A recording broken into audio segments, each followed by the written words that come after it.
Hello guys, welcome to verified reaction YouTube channel. मैं हूं सबा इस्माइल और मेरे साथी हैं नवीद बलोच। कैसे हैं आप सब? उम्मीद करते हैं आप सब खैरियत से होंगे। जैसा कि आपको पता है 1947 को दो देश इस दुनिया में एक बेहतरीन मकाम रखते हुए हिंदुस्तान ऑलरेडी था जो आज़ाद हुआ और पाकिस्तान ने साथ जन्म लिया। तो जो हमारा और इंडिया का पास्ट है और जो हमारा जो फ्यूचर है वो कैसा होने वाला है, पास्ट कैसा रहा, इस पे रिएक्ट करेंगे। बहुत ही इंटरेस्टिंग वीडियो होगी। सबसे पहले ये वीडियो देखते हैं, उसके बाद इस पर मज़ीद डिस्कशन करेंगे।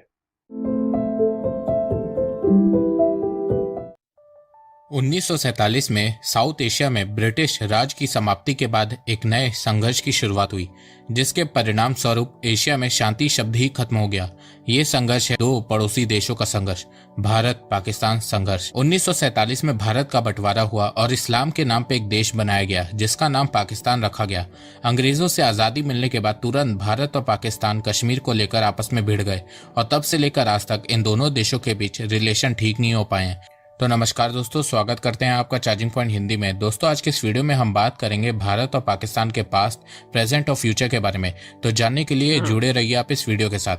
1947 में भारत को तोड़ के एक देश बनाया गया जिसका नाम पाकिस्तान रखा गया। जहां आज एक देश चांद तो छोड़िए मंगल तक पहुंच गया है, वहीं दूसरा देश आज भी कश्मीर को हथियाने में लगा हुआ है। जहां आज भारत दुनिया की 5वीं सबसे बड़ी अर्थव्यवस्था है, वहीं पाकिस्तान की अर्थव्यवस्था पूरी तरह से डामाडोल हो रखी है। पाकिस्तान से अलग हुआ उसका हिस्सा बांग्लादेश आज उससे कहीं ज्यादा आगे निकल चुका है। पर शुरुआत में पाकिस्तान के हालात ऐसे नहीं थे। शुरुआत में पाकिस्तान की इकोनॉमिक ग्रोथ भारत से कहीं ज्यादा थी। आजादी के बाद भारत और पाकिस्तान ने सोशलिस्ट पॉलिसी अपनाई थी, जिसके चलते दोनों देश बहुत धीरे धीरे ग्रो कर रहे थे। पर फिर 1958 में जैसे ही पाकिस्तान में पहला मिलिट्री कू हुआ, आयुब खान ने पाकिस्तान की इकोनॉमी पूरी तरह से खोल दी। आयुब खान ने पाकिस्तान में लिबरलाइजेशन और प्राइवेटाइजेशन को इंट्रोड्यूस किया, जिसके चलते आयुब खान के दौर में पाकिस्तान की एवरेज ग्रोथ रेट 5.8% पहुंच गई थी। 1960s में पाकिस्तान साउथ एशिया में सबसे तेजी से ग्रो करने वाला देश था। पाकिस्तान में मैन्युफैक्चरिंग को बढ़ावा देने के लिए आयुब खान ने इंडस्ट्रीज को सब्सिडीज दी, टैक्स के रिबेट दिए, टैक्स एग्जेप्शन दिए, जिसके चलते आयुब खान के 11 साल के दौर में पाकिस्तान में एवरेज मैन्युफैक्चरिंग ग्रोथ रेट 8.5% थी, जो अब तक पाकिस्तान की मैन्युफैक्चरिंग सेक्टर की हाईएस्ट ग्रोथ रेट है। आयुब खान के दौर में पाकिस्तान में पहली ऑटोमोबाइल और सीमेंट इंडस्ट्री सेटअप हुई, कई सारे डैम्स, पावर स्टेशन बनाए गए। पाकिस्तान ने अपना स्पेस प्रोग्राम सुपार को लॉन्च किया। आयुब खान के दौर में कई लैंड रिफॉर्म भी किए गए, जिसके चलते पाकिस्तान का एग्रीकल्चर सेक्टर भी ग्रो कर रहा था। आयुब खान के दौर को पाकिस्तान में डेकेड ऑफ डेवलपमेंट कहा जाता है। इसके अलावा आयुब खान के समय पाकिस्तान के रिलेशन चाइना, यूएस दोनों के साथ अच्छे थे। इसके अलावा 1960 में कोल्ड वॉर शुरू हो गई थी, तो यूएस पाकिस्तान को अपनी साइड में करना चाहता था, तो उसके लिए अमेरिका पाकिस्तान को खूब सारी फॉरेन एड भी दे रहा था, जिसके चलते पाकिस्तान में इकोनॉमिक डेवलपमेंट और तेजी से हो रही थी। और वहीं दूसरी तरफ भारत 1960 में भी सोशलिस्ट पॉलिसी पे टिका हुआ था, साथ में नॉन अलाइनमेंट मूवमेंट से भी जुड़ गया था, जिसके चलते यूएस और वेस्टर्न कंट्रीज भारत को उतना पसंद नहीं करते थे। तो जहां पाकिस्तान खरगोश की तरह तेजी से आगे बढ़ रहा था, वहीं भारत कछुए की तरह धीरे धीरे चल रहा था। तो ये सब देख के आयुब खान ने 1965 में भारत पे हमला कर दिया, मिलिट्री पे बहुत ज्यादा पैसा खर्च किया, पर एंड में पाकिस्तान जंग भी हारा, साथ में पाकिस्तान की इकोनॉमी के गोल्डन डेज भी एंड हो गए। और फिर तब से लेकर आज तक पाकिस्तान का ये गोल्डन डेज वापस नहीं आया है। फिर इसके बाद 1971 में भारत और पाकिस्तान के बीच एक और युद्ध हुआ। पूरी वेस्टर्न कंट्रीज ने पाकिस्तान को सपोर्ट किया, पर पाकिस्तान को फिर से हार का मुंह देखना पड़ा और ईस्ट पाकिस्तान भी हाथ से चला गया, जिसके चलते पाकिस्तान की ग्रोथ रेट और तेजी से गिरने लगी। 1960s में पाकिस्तान की एवरेज ग्रोथ रेट 6.8% थी, जो 1970s में गिर के 4.8% हो गई थी। फिर 1977 में जियाउल हक ने पाकिस्तान में दोबारा से मिलिट्री रूल लगाया और फिर यहां से पाकिस्तान के डार्क डेज शुरू हुए। 1979 में जियाउल हक पैसों के चलते सोवियत अफगान युद्ध में घुस गया। सोवियत अफगान युद्ध 10 साल तक चला और इस युद्ध में जियाउल हक और पाकिस्तानी आर्मी ने खूब पैसा कमाया। अमेरिका के अलावा अरब देशों से भी पाकिस्तान में खूब पैसा आ रहा था, जिसके चलते जियाउल हक के समय पाकिस्तान में ग्रोथ रेट वापस से बढ़ने लगी और 1980s में पाकिस्तान की एवरेज ग्रोथ रेट 6.5% तक पहुंच गई थी। कई एक्सपर्ट्स का कहना है कि अफगान सोवियत युद्ध के समय पाकिस्तान को हर साल 5 से 7 बिलियन डॉलर का फॉरेन एड आता था, पर इसका नेगेटिव इम्पैक्ट भी पड़ा और इसका नेगेटिव इम्पैक्ट पाकिस्तान आज तक उठा रहा है। जिया के समय पाकिस्तान में रेडिकलाइजेशन बहुत तेजी से बढ़ी। ऐसा इसलिए क्योंकि जिया को अफगानिस्तान में लड़ने के लिए मुजाहिदीन चाहिए थे और जियाउल हक अफगानिस्तान में जिहाद करने के लिए पाकिस्तान में मुजाहिदीन की फैक्ट्री बना रहा था। और आज यही मुजाहिदीन तहरीके तालिबान पाकिस्तान बने जो पाकिस्तान की बैंड बजा रहे हैं। इसके अलावा 1988-89 में जैसे ही सोवियत अफगान युद्ध खत्म हुआ, पाकिस्तान की ग्रोथ रेट वापस से गिरने लगी। और वहीं दूसरी तरफ भारत भी एक बहुत बड़ी इकोनॉमिक क्राइसिस को फेस कर रहा था। 1991 में भारत में आर्थिक मंदी देखने को मिली। भारत के फॉरेन रिजर्व में सिर्फ 3 हफ्ते इंपोर्ट लायक पैसा बचा था। सरकार कर्ज चुकाने में असमर्थ हो रही थी। हालात इतने ज्यादा खराब हो गए थे कि भारत सरकार फरवरी 1991 में बजट तक पेश नहीं कर पाई थी। वर्ल्ड बैंक और IMF ने भी हेल्प करने से मना कर दिया था, जिसके चलते भारत सरकार को पेमेंट करने के लिए देश के सोने को भी गिरवी रखना पड़ा था।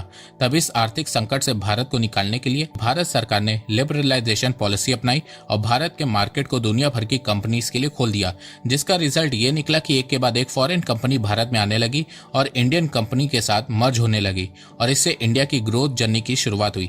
तो जहां 1991 के बाद से भारत तेजी से ग्रो करने लगा, वहीं पाकिस्तान की ग्रोथ रेट कम हो रही थी।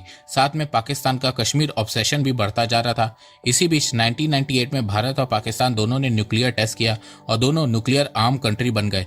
फिर इसके बाद 1999 में परवेज मुशर्रफ ने कारगिल पे हमला कर दिया और पाकिस्तान फिर से हार गया।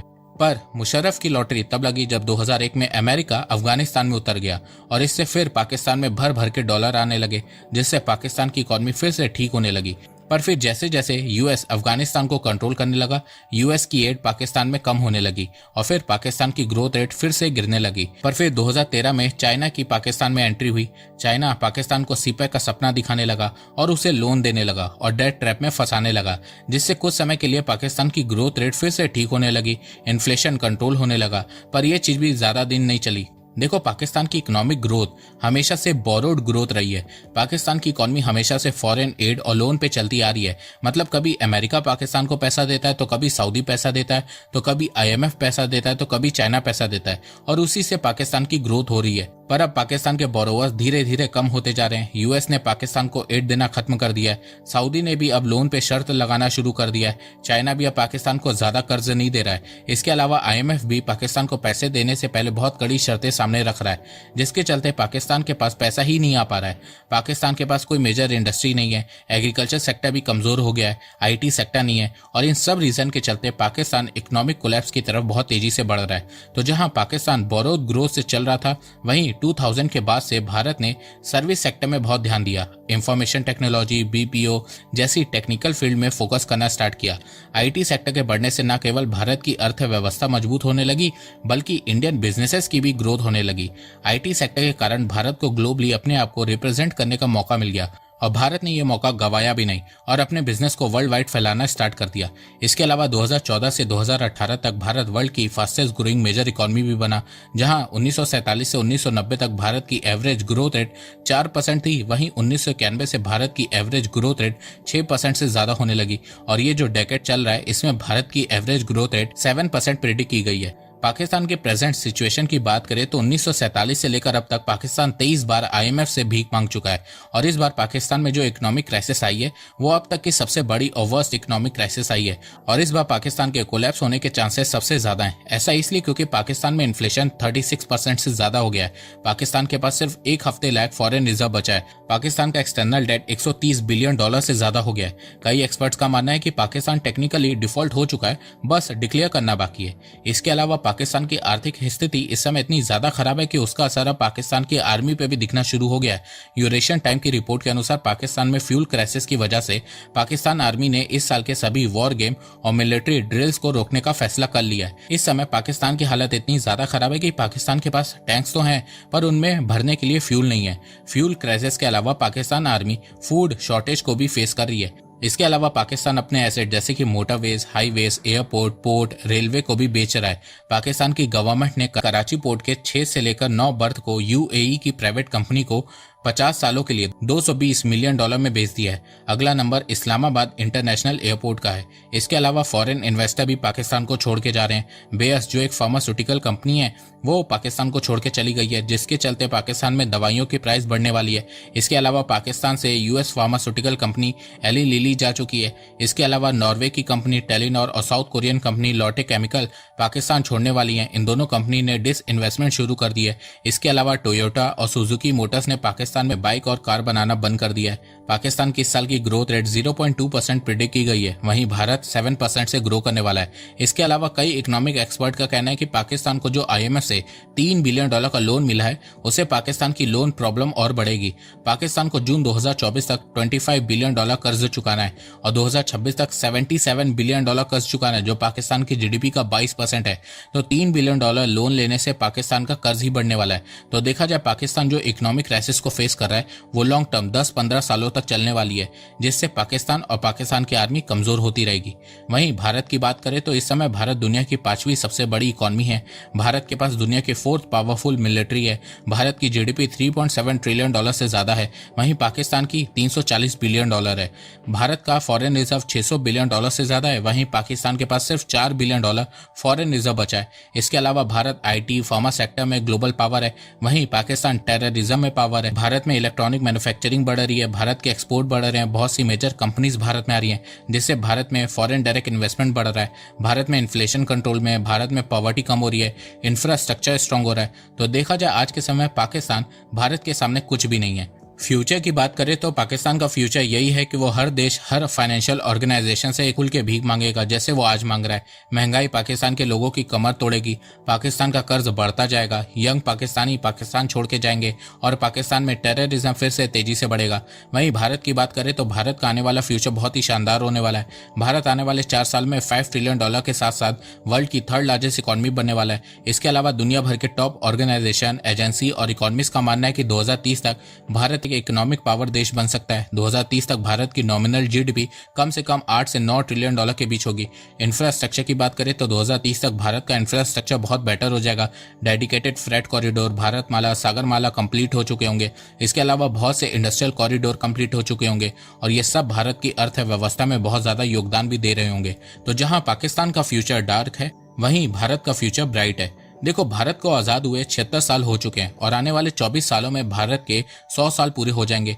अब इस चीज को देखते हुए बहुत से एक्सपर्ट अब इस बात पे विचार कर रहे हैं कि क्या आने वाले 24 सालों में भारत वापस से अखंड भारत बन पाएगा, क्योंकि जहां ब्रिटिशर्स और अमेरिकन को लगता था कि भारत आजादी के 50 साल भी पूरे नहीं कर पाएगा, आज वही भारत अपना 77th इंडिपेंडेंस डे बना रहा है और अब भारत धीरे धीरे फिर से एक शक्तिशाली देश बनता जा रहा है। तो इस चीज को देखते हुए अखंड भारत के बारे में फिर से सोचा जा रहा है। तो देखो, अगर भारत को अखंड भारत बनना है तो उसके लिए 2 चीजें लगेंगी और वो 2 चीजें इकोनॉमी और मिलिट्री हैं, और ये दोनों चीजें एक दूसरे से रिलेटेड भी हैं, क्योंकि बिना स्ट्रांग इकोनॉमी के मिलिट्री स्ट्रांग नहीं हो सकती है और बिना स्ट्रांग मिलिट्री के भारत अखंड भारत नहीं बन सकता है। तो भारत को आने वाले 24 सालों में अपनी इकोनॉमी पे बहुत ज्यादा ध्यान देना होगा। अगर भारत ऐसा कर लेता है तो अखंड भारत बनना पॉसिबल है। वहीं पाकिस्तान की बात करें तो देखो, पाकिस्तान ने जैसे तैसे अपने 76 साल पूरे कर लिए, पर आने वाले 24 साल पाकिस्तान के लिए बहुत बुरे होने वाले हैं और इन 24 सालों में पाकिस्तान कई हिस्सों में टूटेगा। अच्छा, कुछ पाकिस्तानी यहाँ पे कहेंगे कि चाइना उन्हें बचा लेगा, तो देखो ऐसा कुछ नहीं होने वाला है। चाइना ऑलरेडी पाकिस्तान में बहुत ज्यादा इन्वेस्ट कर चुका है। इसके अलावा चाइना भी एक इकोनॉमिक क्राइसिस की तरफ बढ़ रहा है और फ्यूचर में चाइना की पावर धीरे धीरे कम ही होने वाली है। तो जिस तरह इस समय यूएस का ऑप्शन पाकिस्तान के लिए खत्म हो गया, फ्यूचर में चाइना के साथ भी यही होने वाला है। तो दोस्तों, मुझे लगता है कि अब आपको सब समझ में आ गया होगा। तो अगर नवीद, वैसे वीडियो में बात तो बिल्कुल ठीक कही गई है कि आज भी हम इमदाद पर जी रहे हैं और मुझे लगता है कि 100 साल बाद भी हम इमदाद पर ही जिएंगे। क्या होगा, मुझे तो अपना मुल्क तरक्की करते हुए कहीं देखिए, नजर नहीं आ रहा। इसमें एक बात वाकई क्लियर है कि जब 1947 में ये दोनों मुल्क वजूद में आए तो इस्लाम के नाम पे, सही कह रहे हैं, वीडियो में बिल्कुल ठीक आ गया कि इस्लाम के नाम पे हमने पाकिस्तान बनाया। लेकिन यहाँ पर मैं आपको एक बात पूछना चाहता हूँ कि इस्लाम में सूद हराम है, ठीक है। सूद, इंटरेस्ट जो है वो एक्स्ट्रा इंटरेस्ट जो है हराम है, यानी कि आप मतलब 100% में से 2.0, ठीक है, इस रेशो से इंटरेस्ट ले सकते हैं। लेकिन आज पाकिस्तान में जो इंटरेस्ट रेट है वो 25% है। इंडिया में जो इंटरेस्ट रेट है वो 6% है। इतना बड़ा गैप। देखे ना, हम्म, पहले आइडियोलॉजीज पे बात कर लेते हो ना। पाकिस्तान है हमारा मुल्क, इसमें कोई शक नहीं है, हम पाकिस्तानी हैं और बैठे हैं, हम कह रहे हैं, और ये सच है हम्म। कि 25% हमारा इंटरेस्ट रेट है। ये इस्लाम इस्लाम का ये वो विजन यहाँ पे नहीं चल रहा, ठीक है। ये हमारा अपना बनाया हुआ ये उसूल है। हाँ ऐसे ही है, जो हमने आइडियोलॉजी पे पाकिस्तान बनाया उस आइडियोलॉजी पे पाकिस्तान चला ही नहीं, ठीक है। ना हम यूरोप को कॉपी कर सके, ना हम खुद को कोई कौम बनाकर दुनिया के सामने ला सके। देखें, जिस तरह बताया गया कि शुरू में Pakistan up and down up and down up and down का हिस्सा बनकर आ रहा है, और दूसरी तरफ इंडिया ने भी बहुत से अप्स एंड डाउन देखे हैं, ठीक है। यहाँ पर ये बात सबसे पहले बनती है कि 1960 से लेकर 80 की जो दहाई बताई गई, जिसमें जनरल अयूब खान का दौर भी बताया गया, ये जो उस वक्त प्रोग्रेस हुई, पाकिस्तान के पास ताकत थी, इकोनॉमी जो है बेहतरीन थी, तो पाकिस्तान थोड़ा ना उस वक्त, यानी हम उस वक्त थोड़े से फखरी माइंड में आ गए और इंडिया पे धाबा बोल दिया। 1965 की जंग की बात करो, और 1965 की जंग का नतीजा हमें 1971 में चुकाना पड़ा।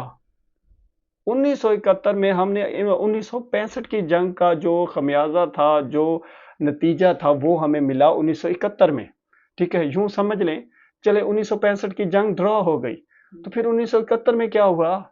1971 में हमने वो चीज खो दी जो हमारे लिए बहुत जरूरी थी, और वो था हमारा मशरकी पाकिस्तान, बंगाल, जिसे आज बांग्लादेश कहते हैं। और आज बांग्लादेश की इकोनॉमी पाकिस्तान से बेहतर है। बिल्कुल ठीक कह रहे थे वीडियो में, वीडियो वाले भाई ने कंटेंट पे बिल्कुल बेहतरीन और हकायक पे बनाया हुआ था कि आज बांग्लादेश हमसे बेहतर है। जिन्हें हम पाकिस्तान में बोझ समझते थे कि ये जो बांग्लादेश है, यानी कि उस वक्त का मशरकी पाकिस्तान है, ये बोझ है हम पे। तो आज वो बोझ यूं समझे अपना बोझ उठाकर एक बेहतरीन मुल्क बनकर सामने खड़ा है, और बेहतरीन इकॉनमी रखता है पाकिस्तान की निस्बत, ठीक है। और कहीं ना कहीं इसमें कोई शक नहीं है कि बांग्लादेश जितना बेहतरीन तरक्की कर रहा है, इंडिया ने भी सपोर्ट की है, ठीक है। इंडिया ने बहुत सपोर्ट की है। तो अब देखें, 1965 की जंग हुई, क्यों हुई? क्योंकि उस वक्त पाकिस्तान के फाइनेंशियल जो पोजीशन थी वो बहुत अच्छी हो रही थी, फॉरेन एड आ रही थी, ठीक है। आती ही फॉरेन एड है, हमने खुद से कब कमाए हैं पैसे? मैंने तो नहीं देखे कि पाकिस्तान के अंदर जो इंडस्ट्री काम कर रही हो, मैन्युफैक्चरिंग का बहुत बड़ा बोलबाला हुआ। और सबसे जो बड़ी बात है, हम जो पाकिस्तान की जो मेन इकोनॉमी का जो फैक्टर है, जो सेक्टर है, वो है ज़राअत, एग्रीकल्चर। इंडिया में भी वही है, लेकिन यहाँ पर इंडिया के अंदर मैन्युफैक्चरिंग आ गई है, आर्टिफिशियल इंटेलिजेंस आ गया है, हर एक सेक्टर में इंडिया जो है बेहतरीन काम कर रहा है। लेकिन पाकिस्तान में वही ज़राअत थी, और ज़राअत को भी अब इतना नकारा कर दिया है, इतनी बेकार मेडिसिन मिलती हैं। यकीन माने, मैं किसान का बेटा हूँ, आपको चलो टू बी फ्रैंक, हम मेहनत मजदूरी करने वाले लोग हैं। तो आज किसान का बेड़ा गर्क हो चुका है पाकिस्तान के अंदर, बहुत सी मुश्किलात का सामना कर रहे हैं। ये किसान बड़ा खुशहाल हुआ करता था, और आज किसान जो है उसके घर में 2 वक्त की रोटी नहीं पूरी हो रही, और वो परेशान हो जाता है, पैसे लगाता है अपनी फसल पे, और फिर भी फसल बर्बाद हो जाती है। पता है क्यों? क्योंकि पाकिस्तान के अंदर करप्शन और 2 नंबरी का बोलबाला हो गया है। बिल्कुल सही कह रहे हैं ठीक है, करप्शन जो है ना, हमारा एक जो अब तक जो हमें यूं समझे दीमक की तरह जो चीज चाट कर रही है, वो करप्शन है। और हर डिपार्टमेंट में, हर एक सेक्टर में सिविल लोग भी करप्शन करते हैं, सिविल लोग, ठीक है। मैं कहता हूँ, दूध में आपने पानी मिलाया, आपने करप्शन की, ठीक है। आपने हक का साथ नहीं दिया, तो वहां पे आपने करप्शन की। करप्शन हर कोई कर रहा है। यही वजह है कि आज पाकिस्तान बहुत पीछे रह चुका इंडिया से, और इंडिया एक बेहतरीन मुल्क बनकर, जिस तरह वीडियो में भी बताया गया, इस वक्त वो बता रहे हैं कि दुनिया की 5वीं बड़ी ताकत। मैं वेरीफाई रिएक्शन यूट्यूब चैनल पे, जहां तक मेरी आवाज सुनी जा रही है, मैं आपको क्लियरली बता देना चाहता हूं, 2024 यानी कि नेक्स्ट ईयर में, या फिर 2025 में, ठीक है, ये कंफर्म है कि इंडिया दुनिया की 4थी बेहतरीन इकोनॉमी होगा। और हो सकता है नेक्स्ट ईयर में, इसके चांस बहुत ज्यादा हैं। ये बहुत ये प्रिडिक्शन मैं कर रहा हूँ, और ये होनी है। 2024 में इंडिया दुनिया की 4थी बड़ी इकोनॉमी होगा, जर्मनी को बीट कर जाएगा। क्यों होगा? क्योंकि इंडिया का जो विजन है ये कामयाब है। और विजन मैं आपके साथ ऑलरेडी हर वीडियो में अक्सर कहता रहता हूँ कि इन्वेस्ट इन इंडिया और मेड इन इंडिया, ठीक है ना। इन्वेस्ट इन इंडिया और मेड इन इंडिया के टैग पे जब इंडिया काम कर रहा है तो कामयाबी जरूर मिलनी है, ठीक है। इंडिया अपनी चीजें खुद बना रहा है और दुनिया को बना के फरोख्त कर रहा है, चाहे वो डिफेंस वेपन हो, चाहे मैन्युफैक्चरिंग हो, चाहे आर्टिफिशियल इंटेलिजेंस हो, खुद बनाएगा और दुनिया को फरोख्त करेगा। तो हर तरफ से इंडिया एक बेहतर से बेहतर करने की कोशिश कर रहा है। तो पाकिस्तान क्या है, पाकिस्तान को ये भी नहीं समझ आ रही कि अब करना क्या है, ठीक है ना। अब देखिए कंपेयर कर रहे हैं कि 76 साल हो गए, 76 ईयर्स हो गए हैं दोनों मुल्कों को, और दोनों मुल्कों में जो है अप्स एंड डाउन का सामना रहा। लेकिन आज 75 वर्ष गुजर गए, 76 वर्ष गुजर गए। आज पाकिस्तान के पास यूं समझे कोई ज़ख़ायर नहीं है, कोई वसाइल नहीं है, कोई अच्छी इकॉनमी नहीं नज़र आ रही। इसमें कोई शक नहीं, हम दुनिया से इमदाद मांग रहे हैं कि यार हमें लोन दे दो, है लोन, लेकिन वो इमदाद ही कंसीडर्ड होगा, क्योंकि जब वो कहेंगे यार आपने चीज़ मांगी लोन पे, हमने आपको दे दी, ये इमदाद ही तो है, और वाकई ये हमारे लिए इमदाद ही है। कोई हमें लोन पे पैसे देते, यही बड़ी माल गनीमत है, बड़ी बात है, ठीक है। आज जो पाकिस्तान के अंदर जो हालात हैं, इसके कहीं ना कहीं हम खुद जिम्मेदार हैं, हम पाकिस्तानी कौम भी जिम्मेदार हैं, क्योंकि हमने सही फैसले भी नहीं किया। हमें चाहिए था कि हम एक बेहतरीन आइडियोलॉजी पे काम करते हैं जिस तरह इंडिया काम कर रहा है। तो इंडिया वर्सेस पाकिस्तान जब हम बात करते हैं तो दोनों कौमों की और दोनों कौमों की इकोनॉमी की पोजीशन को जब स्टडी करते हैं तो उसमें एक बात क्लियरली समझ आ जाती है कि जो दोनों कौमों में एक जो मेन फंडामेंटल जो डिफरेंस है वो एजुकेशन सिस्टम का है। इस पे भी हम ऑलरेडी रिएक्ट कर चुके हैं। दुनिया का 32वां मुल्क है, बेहतरीन मुल्क है, एजुकेशन सिस्टम रखने वाला मुल्क है, और हम खड़े हैं 164 नंबर पे। तो जो मुल्क का जो एजुकेशन सिस्टम 164 नंबर पर हो, ठीक है, 132 का डिफरेंस हो इंडिया और वर्सेस पाकिस्तान का, तो ये जमीन और आसमान का फर्क कैसे कैसे मतलब मिनटों में सेकंडों में तो होने वाला नहीं है, सालों में भी होने वाला नहीं है। एक लॉन्ग टर्म पॉलिसी पे काम लग जाएंगी। मतलब लॉन्ग टर्म पॉलिसी पे काम करना होगा पाकिस्तान को एक बेहतरीन मकाम पर आते आते। लेकिन on the other hand India का हम अब मुकाबला नहीं कर सकते। और जिस तरह इसमें अखंड भारत का एक जिक्र किया गया, देखें अखंड भारत ये एक ऐसी आइडियोलॉजी इस वक्त खड़ी है जो इस पे इंडिया ऑलरेडी इस पे सोच विचार कर रहा है, लेकिन इंडिया इस पे खामोश है, इंडियन ऑफिशियल्स इस पे खामोश है। क्यों? क्योंकि सबसे पहले इंडिया चाहता है एक बेहतरीन इकोनॉमी। जिस तरह वीडियो में बात की गई, जितनी बेहतरीन इकोनॉमी होगी उतना ही बेहतरीन पावरफुल किया जा सकता है आर्मी को, ठीक है। तो ये दोनों चीज़ें बहुत ज़रूरी हैं। अब अगर पाकिस्तान की इकोनॉमी ठीक होगी तो साथ ज़ाहिर आर्मी भी पावरफुल होगी।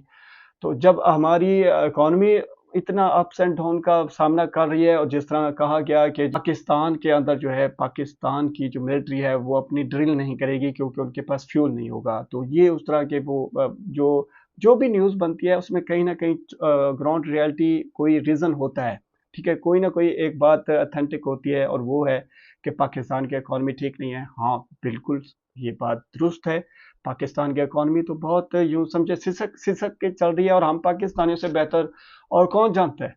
जितनी महंगाई का सामना हम कर रहे हैं, जितनी मुश्किलात का सामना हम कर रहे हैं, हॉस्पिटल्स में मेडिसिन नहीं है, ठीक है, लोगों के पास पैसे नहीं है अपने घर में 2 वक्त की रोटी पकाने का। और जिस तरह गुज़श्ता दिनों में जो आटे का बुरहान जिस तरह पैदा हुआ था, ठीक है, वो यूं समझें एज अ पाकिस्तानी हमारे लिए बड़े शर्म की लम्हात थे, बड़ी शर्म आनी चाहिए थी हमें, और हमने फील भी किए। मैं तो करता हूँ भाई, मैं कह रहा हूँ कि अब जो है एक बेहतर हिकमत अमली से आगे बढ़ना होगा, और उसके लिए ज़रूरी है कि थोड़ा नफरतों से बाहर आ जाएं, ठीक है। जिस तरह कुछ दिन पहले हमने मेजर गौरव जी की एक वीडियो पे रिएक्ट किया, और उसमें वो कह रहे थे कि पाकिस्तान को इस आइडियोलॉजी से बाहर आना होगा कि इंडिया साजिश कर रहा है। इंडिया साजिश नहीं कर रहा, इंडिया मेहनत कर रहा है। तो वैसे मेहनत करनी चाहिए, हमें भी मेहनत करनी चाहिए, ये बात बिल्कुल दुरुस्त है। तो कंपैरिजन में 1947 में दोनों आज़ाद हुए ये मुल्क, दोनों इस दुनिया में एक आज़ाद हैसियत रखते हैं, और कश्मीर के इशू पे आज तक ये मिल बैठ के इकट्ठे नहीं हुए, रेफरेंडम नहीं कराया, या जो भी है ये इशू हल नहीं हुआ। और इस इशू का जो सैड इफेक्ट है वो इंडिया को तो बिल्कुल नहीं हुआ, वो हुआ इसका खमियाजा हम पाकिस्तान को, हम पाकिस्तानियों को हमारी जो फाइनेंशियल पोजीशन जो होनी चाहिए थी वो नहीं हो सकी, वो हम अचीवमेंट हासिल नहीं कर सके। हम एक ही मंसूबे पे खड़े रह गए कि कश्मीर को हम अपने साथ जम करेंगे, ये करेंगे, वो करेंगे, और इंडिया चंद्रयान 3 के ज़रिए अब एक कामयाबी के ज़रिए चाँद पर जो है अपने कदम जमा चुका। यूएस के बाद अब इंडिया भी कह सकता है कि चाँद का ये हिस्सा हमारा है, वो कह सकते हैं। ठीक है? हमारे समय मैं पाकिस्तानी नहीं कह रहा, इंडियंस की तरफ से कह रहा हूँ। मैं डिफ़रेंस बता रहा हूँ कि पाकिस्तान में और इंडिया के दरमियान जो डिफ़रेंस है वो इस हद तक हमसे आगे निकल चुका है इंडिया। तो हम कैसे सामना करेंगे? एक बेहतरीन हिकमत अमली करके इंडिया से कुछ सीखने की भी ज़रूरत है यहाँ पे, ठीक है? अपने माइंडसेट बनाने की ज़रूरत है, नफ़रतों से थोड़ा बाहर आने की ज़रूरत है।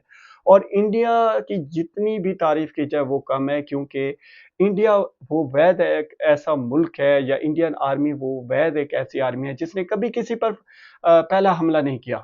एक बेहतरीन डिफेंस किया है और अपने लोगों की हिफाज़त की है, अपने लोगों के म्यार ज़िंदगी का सोचा है, अपने मुल्क को ताकतवर बनाने का सोचा है। ये है इंडिया की कामयाबी का राज जो मुझे समझ आता है। आप इस बारे में क्या समझते हैं? मैंने ठीक कहा या नहीं? ये फीडबैक ज़रूर दीजिए। और उम्मीद करते हैं आज का हमारा रिएक्ट आपको बहुत पसंद आया होगा। अगर कोई इख्तिलाफ़ी राय रखते हैं तो कमेंट सेक्शन में हमें कमेंट्स करके ज़रूर बताया करें। हमें सपोर्ट करने के लिए हमारी वीडियो को लाइक करें, चैनल को सब्सक्राइब करें। मिलते हैं एक नई वीडियो के साथ, तब तक के लिए गुड गुड बाय। बाय।